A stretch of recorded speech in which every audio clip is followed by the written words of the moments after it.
Why hello there, and welcome back to another Let's Make Us a Character Special Edition. Which of course means I am once again diving into the pile of fetid people meats that is Fatal.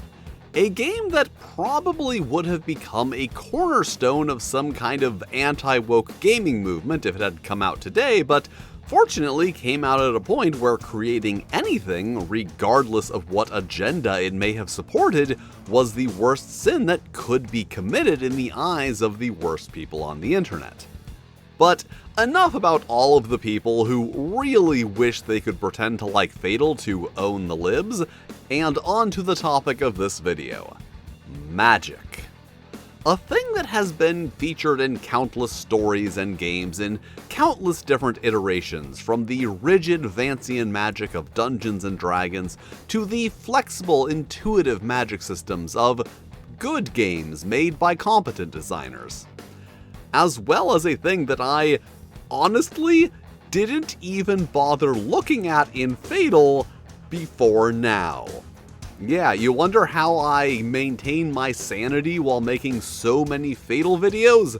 That's the secret. At no point have I ever attempted to digest the text in its entirety, or even perceive it as anything more than a random assortment of half-assed rules. You cannot comprehend Fatal as a single cohesive text, because it just isn't one. But what it is the most difficult, detailed, realistic, and historically/mythologically accurate role-playing game available, so obviously is going to have a very advanced and nuanced magic system rooted in traditional European myth and history, and not just like the most basic derivative system possible, but with rape and cannibalism, right? Well, that question and many more will probably be answered as we once again suffer through all of these stupid maths and inexplicable design choices as I examine the magic of Fatal. Part 1. Make a magic system worse than D&D challenge. Impossible difficulty. That's right, it took me so long to cover just the magic system here that I had to split it into 2 parts. But before I get into the actual magic rules, a very important question. What are the chances of actually needing any of these rules I am about to discuss? Because remember, this is Fatal, a game that not only demands random character generation, but also fills that process with significantly more dead ends than thoroughfares. So, while the chances of making any playable character are incredibly low, the odds of rolling up a magic user are even lower. So, I guess let's get to the maths on that. There are 4 magic-using professions in Fatal: Druid, Hierophant, Mage, and Sorcerer, which might lead you to believe that with 163 occupations, you might have like a 4 in 163 chance of being a magic user. If you haven't been paying attention, because just to roll an occupation, you first need to roll a social class which offers that occupation, with certain social classes just not being available to certain races, and then roll the specific occupation, the chances of which can be as low as 1 in 1,000. So even without crunching a single number, the odds are obviously going to be very low. And just for simplicity of explanation, I am going to focus on the Druid, because it is the most restrictive and therefore actually the easiest for walking you through all of this nonsense I am about to explain. So first, all druids must be human, a 30% chance. Then of that 30% human population, 50% are peasants, 17% are serfs, and 2% are nobles. And of those peasants, 0.1% are druids, aforementioned 1 in 1,000 chance, as well as 0.1% of serfs and 1% of nobles. However, before we go any further, I should probably take a little bit of time to give you a bit of a crash course in probabilities, because that will make all of this easier to understand, and also, I think that technically I am considered a math educator at this point. So, when dealing with multiple stacking probabilities, you basically just need to multiply the probabilities together to get the probability of all of those things occurring. So, for the simplest example possible, if you roll a d2, you have a 1 in 2 chance of getting a 1, 50%. And if you roll a second d2, you also have a 50% chance of rolling a 1. But a 1 in 4 chance of rolling 2 ones. 50% of the 50% chance of rolling the first one, so 25%. And if you rolled a third, the odds of getting a third one are 1 in 8. 50% of that 25% chance of rolling 2 ones, so 12.5%. So, returning to the occupations, with a 50% chance of rolling peasant and a 0.1% chance of rolling druid on the peasant table, we have a 0.05% chance of rolling a peasant druid. Then a 0.017% chance of rolling a serf druid. With an E, this game is definitely not cool enough to give you the option of being a serf druid with a U. And a 0.02% chance of rolling a noble druid. So while your chance of rolling a serf is significantly higher than noble, your chance of rolling a noble druid is actually a little higher than a serf druid.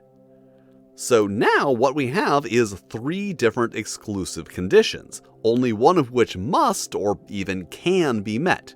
So in that case, we do not multiply, but rather add them together, for an overall 0.087% chance of rolling one of those 3 outcomes. But remember, we got that number by rolling on the human social class table, so we also need to include that 30% chance of rolling human for 0.026% chance of just rolling druid. Now, let's just say hypothetically that elves could be druids too.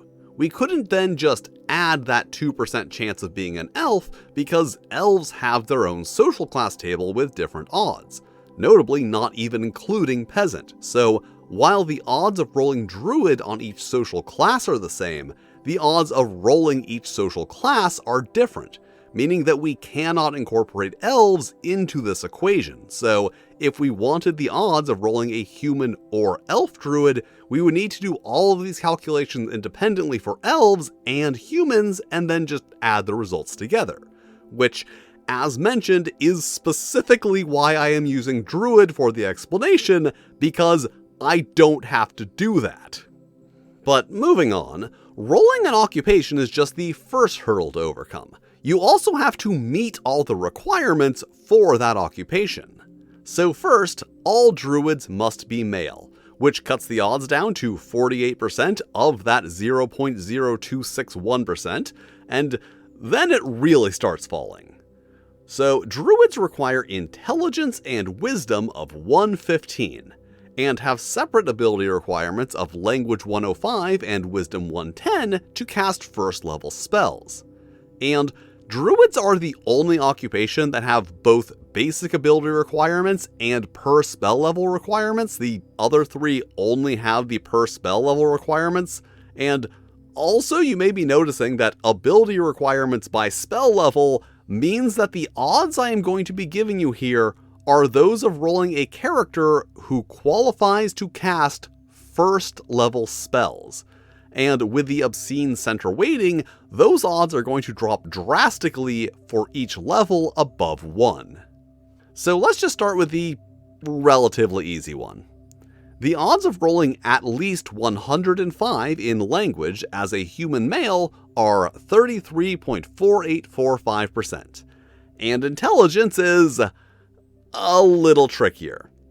So you may recall that each actual ability value is the average of 4 sub-ability values, each rolled with 10d100 divided by 5 minus 1 to provide a center-weighted value from 1 to 199, which is then modified by additive race modifiers and multiplicative sex modifiers to no longer provide that very specific value, because going out of your way to subtract 1 so that you have a range of 1 to 199 instead of 2 to 200, and then applying modifiers so it no longer provides that specific range, is just one of the most fatal things ever. So intelligence is calculated as the average of language, math, analytic, and spatial intelligence, each of which may be modified by race, and 3 of 4 of which are modified by sex. And this is the point where I am willing to admit that we are exceeding my ability to math. Basically, what I need to calculate here is the chance of getting a specific result on the average of 4 different 10D100 rolls with different modifiers, and also that one of those specific values is at least 105, and figure out all of that with a variable of 40D100, which works out to like 100 quinvigintillion possible outcomes. So I am going to ignore the language requirement because honestly, I've got no idea how to factor that into the intelligence calculation, and really the odds of getting 115 in intelligence without at least 105 in language are likely to be negligible. I mean, yeah, a lot of the values we're going to be dealing with here are things that a sane person would call negligible, but, just keep in mind that the end value here is going to err high. So from there, well, I have a formula that seems like it should be correct, and any dice will sometimes calculate it for me. Remember, 100 quinvigintillion. So if I constructed my formula correctly and any dice executed that formula the way I wanted it to, then the chances of rolling at least 115 in intelligence is 5.9315%, and 115 wisdom, 2.7947%. And if those values seem obscenely low, remember that this is the modified double average of 40D100, which without modifiers has a very steep slope from 80 to 120, with around a 97% chance of rolling in that range. So 115 is actually really high in that range of probable outcomes. And as if that weren't enough, Druid also just happens to be one of 2 occupations in the entire game that has an actual disposition, aka alignment requirement, requiring all Druids to be neutrally aligned in both ethics and morality. And what are the odds of that? Well, 40% each. For some very obvious reasons, neutral is the most likely alignment in Fatal. But because we have to roll it twice, that would be 40% of 40% is a 16% chance of rolling a true neutral alignment, for an overall probability of rolling a legal Druid of 0%. Because I've been rounding these to 10,000ths of a percent. But if I extend that to millionths of a percent, it is 0.0000003%, which in decimal is 0.000000003, or 3 in 100 million. And remember, that number skews high. Of course, as I said, this is also the most restrictive magic-using occupation, which is the reason I chose it to go through for the example. Hierophant, Mage, and Sorcerer are available to multiple races and even smelly girls, which increases the odds substantially, relative to Druid at least. But also means that, as explained, all this math needs to be done for each race, and then the ability score requirements for each sex of each race, which is just a quantity of math that if I actually went through would be the entire video, just an hour of me saying percentages, which is why I'm not going to do that and just provide the total outcomes, which of course must be rounded to the nearest millionth of a percent, so 0.000003% chance of rolling a legal druid, 0.284087% chance of rolling a legal hierophant, 0.001336% chance of rolling a legal mage, and 0.008813% chance of rolling a legal sorcerer, for an overall chance of rolling a legal magic user of 0.294239%. And when I say legal, I of course mean legal in the sense of meeting all the requirements. Sorcery is of course illegal in the setting, and I'm sure you can guess what the punishment is. Because Fatal is a role-playing game that at every possible turn seems determined to not be a functional role-playing game. Like, I have argued that this game is just too much to be an elaborate troll, especially because in 2003, who exactly would he be trolling? But the degree to which this thing sometimes seems intentionally broken makes me really start to wonder if anyone can actually be so incompetent and self-absorbed that they legitimately do not understand the implications of anything that they're adding to this book. Like, yeah, sorcery was largely frowned upon by those in power in medieval Europe. That is historically accurate. Historically accurate to Christian Europe, where those in power meant the church and its divinely ordained royalty. However, Fatal is supposed to be set in a polytheistic European-based world with medieval technology in which Christianity never existed. But it is only the visual presence of Christianity that has actually been removed. In his own words, Christianity has been extracted or minimized from historical references. And like so many things in this game, it's really hard to tell if that's just laziness or if, in his little mind, those are the same thing. If he genuinely believed that Christianity never existing would have no greater impact on medieval Europe than the churches being dedicated to different gods. It seems like he was either unwilling or just unable to even consider and imagine an actual alternative history where Christianity never existed. And also, like, magic was a real demonstrable fact of life. Presumably because the mere idea of an alternate history threatened his belief in the infallibility of historical record. And he just couldn't face the fact that there is no way a non-Christian 14th century Europe can be historically accurate.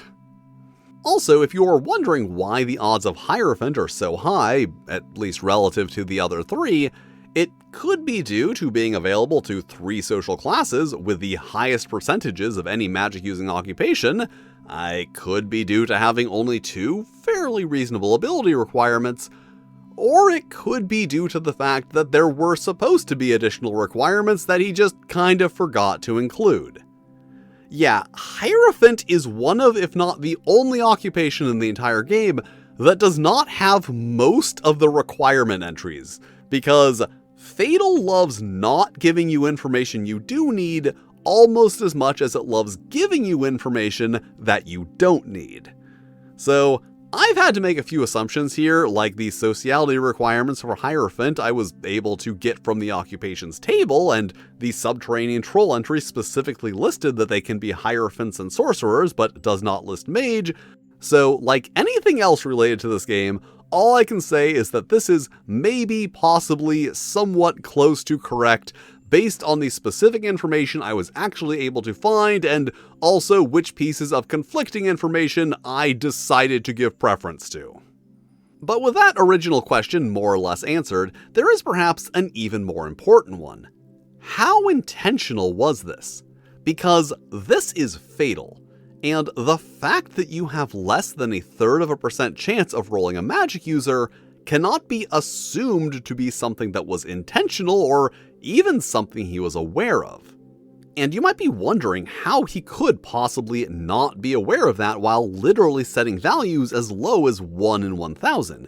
And I think the important thing to keep in mind here is that at some point prior to the first single volume release, the intent of Fatal seems to have shifted from game to asinine statement.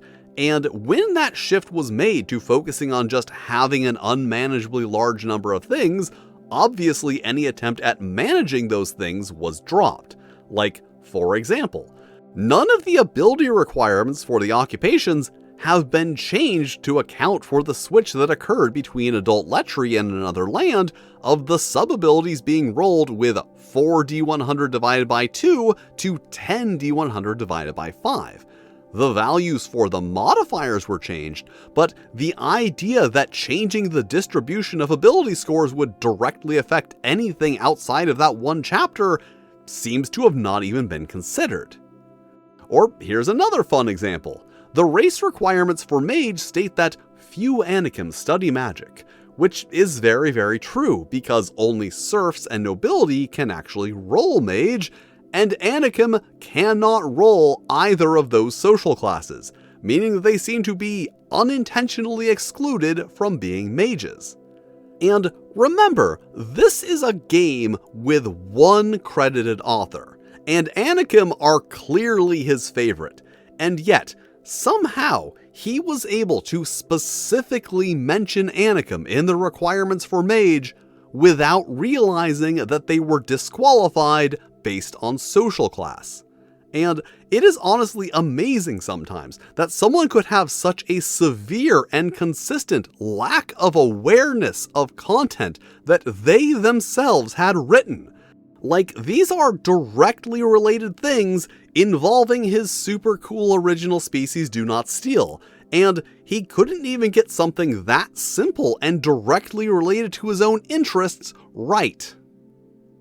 But with that nonsense out of the way, for now at least, it's time to turn our attention to Chapter 11, Magic. And before we get into the practical application of magic, we must first discuss magic theory, which, as you might expect, is a load of pseudo-intellectual garbage, so I'm just going to summarize it as quickly as possible because most of it is not worth my or anyone else's time. So, the magic system here is based around the 4 classical elements: air, earth, fire, and water, but actually the 5 classical elements, including ether. And then, all things exist in some combination of those 5 elements, as shown on this convenient chart, which is so stupid that I am actually going to make it the background for the rest of this video. And of course, ether is the most relevant element here because it is the one in which you can access the energy known as mana. You know, mana, that well-known purely European concept free from degenerate outside influence. Honestly, with this one the real question is, if he just thought nobody would notice, forgot that everything was supposed to be purely European, genuinely thought that mana was a concept from antiquity, or just didn't even realize that it wasn't just something made up for video games. Anyway, that section about magic and the elements does then just kind of randomly lead directly into the fact that metals interfere with ether or mana or both. It really doesn't matter. A process known as defigure, I think. Listen, I learned how to pronounce e-dial for these videos, which I think was already going above and beyond. And when I say it leads directly into this, I mean there isn't even a heading or something, it's just one paragraph into another. Also, if you are wondering who this philosopher is that he's referencing, nobody. He just made one up and then put in a footnote saying, "I just made this up," which really supports my theory that he just writes things based on what he believes and then seeks out sources that vaguely agree with him. But in this case, couldn't find one, and then for some reason decided that he had to specify that he made the thing up, despite feeling no such need for mana, which has incredibly well-known sources which would absolutely pass the legitimacy standards of Fatal. Anyway, as I was saying, anytime a caster attempts to cast while close to 1 pound or more of metal, there is a chance that the spell will fail, with a spell failure chance based on the type and quantity of metal. So if you were attempting to cast a spell while wearing a 10-pound lead codpiece, you would have a 4% failure chance. And given such a specific method for generating that spell failure chance, you may be wondering what the exact definition of close is. Well, of course there isn't one, but it does say that being within an inch or two will inhibit the chances of mana functioning properly, but not like if that's 2 inches of the caster, 2 inches of the area of effect, or both. Like, clearly the intent here is to cover wearing metal armor, but presumably should also extend to casting a touch spell on a target wearing metal armor, because both of those would have you physically contacting the metal. But then what about a ranged spell cast on someone wearing metal, or like just casting a spell on something made of metal? These things are, of course, never addressed and in all likeliness just never considered, because he was just trying to be smart about why casters don't wear armor, and as always just didn't realize that the rules would impact anything outside of the single case he was imagining. Like, I genuinely doubt he even realized that this rule should apply when targeting someone wearing metal armor. Anyway, contrary to what I said earlier about magic being tied to ether specifically, it's actually tied to all of the 5 elements and is further divided into ceremonial magic, which is based on structured study and ritual to produce predefined magical effects with predefined chance ingredients and/or rituals, and chaos magic, which is much edgier and based on random forces and self-exploration to create also predefined effects, but with random arbitrary chance ingredients and/or rituals. And is of course the magic system most fitting Fatal, as explained in this footnote. Oh, I'm sorry, did you think that there wouldn't be scholarly references here just because magic isn't real? How silly of you. This is Fatal, and the most important rule of role-playing an academic is making it clear that you have never had an original or common sense thought in your life. You can't just say that there's 4 elements, you need a reference. And you can't just say that there's a 5th element, once again, you need a reference, especially if it's Aristotle. Need to just say that chaos magic is a thing that exists? Well, you'd better track down some random book from the early 90s occultism boom when everyone was arguing about spelling magic with a C, a K, or both. And don't worry, as always, it is going to get even stupider. But moving on, as I said, spells may or may not require chance, ingredients, and/or rituals to cast. For ceremonial magic, those are predetermined and provided, but for chaos magic, are unique to each caster, which, sounds a little snowflakey if you ask me. Oh, what? Every sorcerer needs their own special little way to cast their special little spells? Who knew Fatal was so woke? Anyway, I guess these are things I have to talk about now, so first up, chants, which, if required, must be chanted by the caster to cast the spell, and if the chant is interrupted or phrased incorrectly, the spell misfires, triggering a random magical effect, which I will discuss in the next video. But also, the caster can intentionally change the chant by up to 10% to intentionally add a random magical effect in addition to the base one. And once again, you might be thinking that having a situation where there is a specific outcome for mispronouncing a chant and even a specific percentage to which you can intentionally modify it means that there are also some kind of rules for determining if you have said a chant correctly, maybe an opportunity to use that enunciation sub-ability, but more likely, by this point in this journey, you are actually just expecting me to inform you that no, of course there aren't. Which leaves us with a few options. 1, it is impossible to accidentally mispronounce a chant or alter it more than intended. 2, the rules for this are buried in some deep, dark corner of the book that I have been unable to find because, as you have and will continue to see, sometimes necessary rules in Fatal are just not mentioned anywhere outside of themselves, and you literally need to find the rule to know that you need it. 3, the rules were imagined but never written down or just never even considered. And 4, the E-dial is literally supposed to decide the outcome based on how well they think that you, the player, recite the chant. And all of those except 1 are possible, with 4 being the most likely given that it puts the player in a position where they are expected to perform like a trained bear for the E-dial's amusement.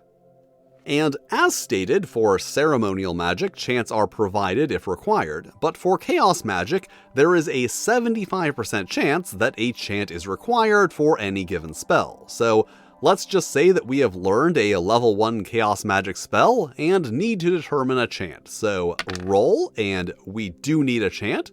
Then we roll 3d10 and subtract the result from 33 to get the number of characters, which we roll on this D100 chart. And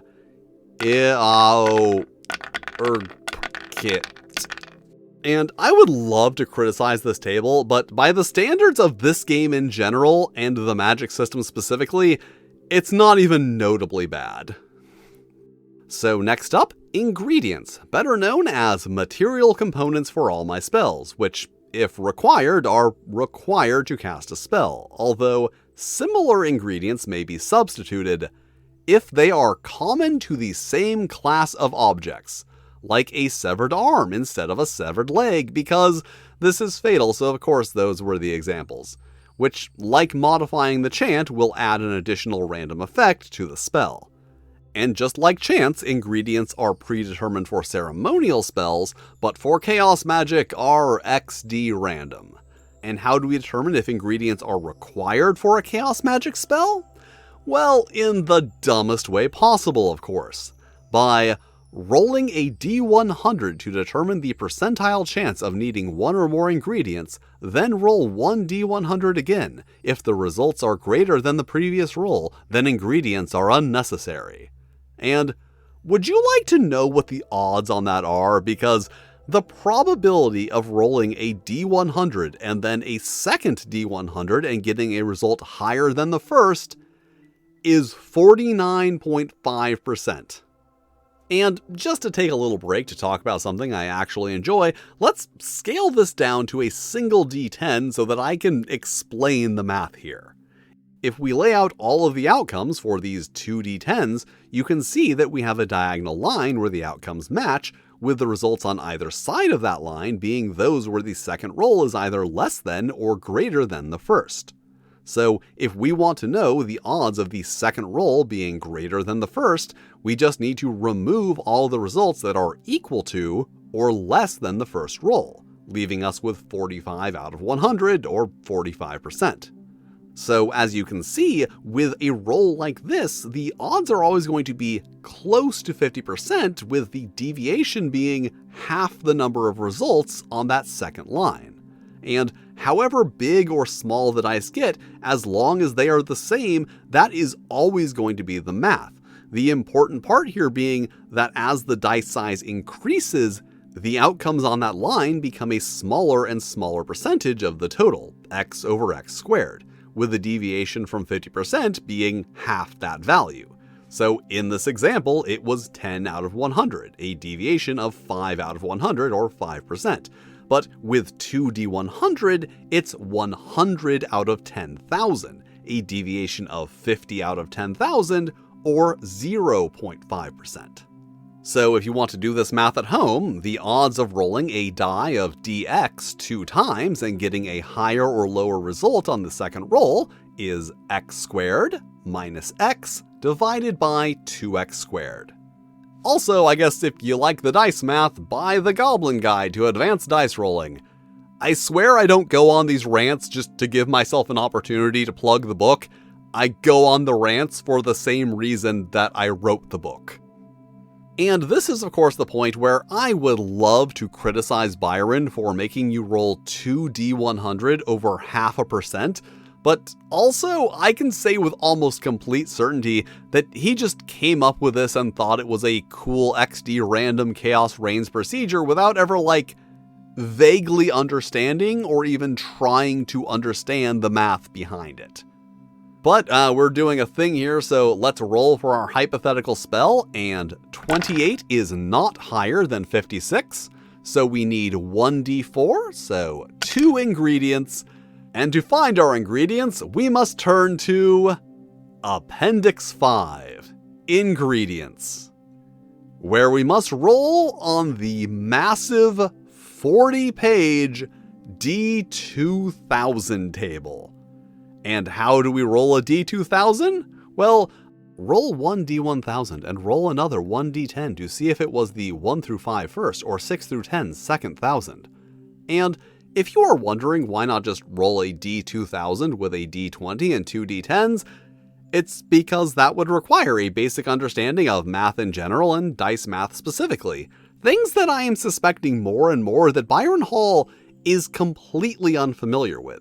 Like, in his logic equals facts without critical thought mind, it makes sense that while he can understand expanding a D100 to a D1000 or D1,000,000 by adding extra D10s, that one fact he knows about how to modify a D100 roll does not extend to then replacing the first die to create a D2000, because he only considers that it works, not why. He's basically just used to following the procedure without trying to understand it. But, enough cheap shots at Mr. Hall. What kinds of things can you roll on this list? Well, remember in the last video how I said that one magic cloak was the only time the book mentioned a clitoris in a sexual context? Well, this is one of the other contexts. Now, to be fair, those are only a handful of the 12 pages of ingredients that start with the word dismembered. And yes, there are normal entries too. A spell could require a leaf of sage, a gold ring, or some wool, but it could also require the corpse of the mother of the caster's best friend, a dismembered brain of a troll, egg of a dragon, or lesbian, or urine of a bisexual, and most of those are expended, meaning that if you rolled troll brain, you need to expend a troll brain every time you cast the spell. And they actually get worse from there because the ingredients also includes things like moon that is full and must be visible overhead, woman currently experiencing a genuine orgasm, and sacrificial princess must be tied or chained to a stone altar and will die upon casting. And remember, these are random and unweighted, so if you were really unlucky, which I guess you would have to be if you were playing Fatal, you could end up with a basic level 1 spell that requires you to sacrifice a princess under a full moon while a woman experiences a genuine orgasm and expend a dragon egg, which is admittedly an issue with another game that people actually like, but as with everything else, Fatal just consistently does the bad thing 1,000 times worse. However, I will say that in one of his rare fits of almost getting it, this is taken into account, stating, "Above all, it is suggested that Aediles use discretion and do what is appropriate or best for their game. If a random ingredient is rolled and the results are nonsensical within context, then the Aedile may decide to have the player re-roll." So, once again, I made a thing that's stupid and broken because I preferenced being edgy and having the most things over being usable, but instead of fixing it in any way, I'm just passing that responsibility on to the Aedile. But also keep in mind that with the weird player versus GM nature of Fatal, nonsensical within context probably just means any of the normal ones. Especially considering that possible concern over the fact that like a third of the total ingredients are body parts is just waved away as, "But I have sources." Also, it is specifically suggested that the Aedile just kind of randomly decide that ingredients the players have collected don't exactly meet the necessary criteria and therefore don't work, like saying the bisexual urine you got doesn't count because they hadn't had sex with exactly the same number of men and women. and is just another one of those things that is so goddamn fatal. Like, you are supposed to go on a whole ass quest to find dragon eggs to cast your goddamn spells, only to be told with a smirk after the spell fails to cast in battle that they were actually drake eggs. After which you are presumably supposed to compliment them on being such a good and clever Aedile. And it's just another example of this weird and, as I keep saying, almost fetishistic obsession with the Aedile having absolute authority, but also zero responsibility. The way that an antisocial child might understand the role of Game Master after having it explained to them for the first time. Or, like how 60% of male doms on Twitter think BDSM works. And, of course, this does also just fully ignore the other rule saying that you can use similar ingredients, but honestly, it would be more weird if he did take that into account. But let's just get this over with, and 501, Dismembered Bone of a Peasant, and 1828, Sweat Off of the Testicles of a Crucified Slave.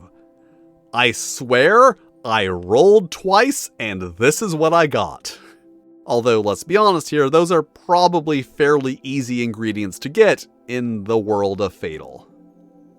So that was a lot to deal with, and there's still one piece left in this stupid spell puzzle. Ritual. And like everything else, rituals are referenced for ceremonial magic and random for chaos magic, with each spell having a 10% chance per spell level of requiring a ritual. And I'm sure you're really excited about seeing that random ritual table.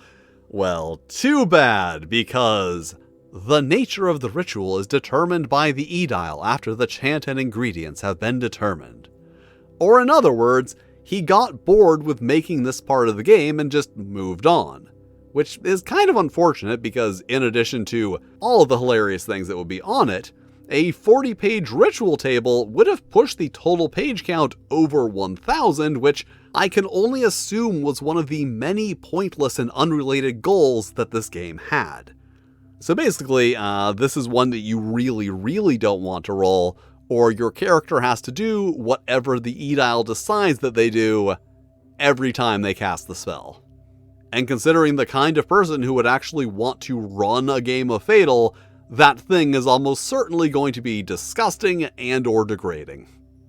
So with all of the magical components out of the way, there is one more rule that I still need to discuss, and that is the fact that magic effects can be altered by the date and time of casting, with all magical effects being increased by 10% during sunrise or sunset, of course with no specification of when exactly or for how long that effect lasts other than while the sun touches the horizon, and also enhanced by 50% on the winter solstice, 40% on the summer solstice, and 25% on the equinoxes.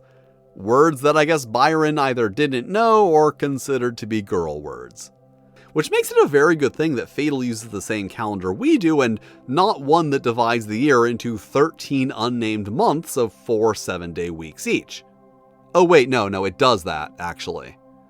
It's just unfortunate they never got around to actually making a different calendar for each race. That would have been extra hilarious. Also, I'm sure you have deduced that these percentage increases to a spell's effect are just left up to the Aedile's interpretation. And once again, this very important rule is just stuck at the end of a random section where you could very easily miss it.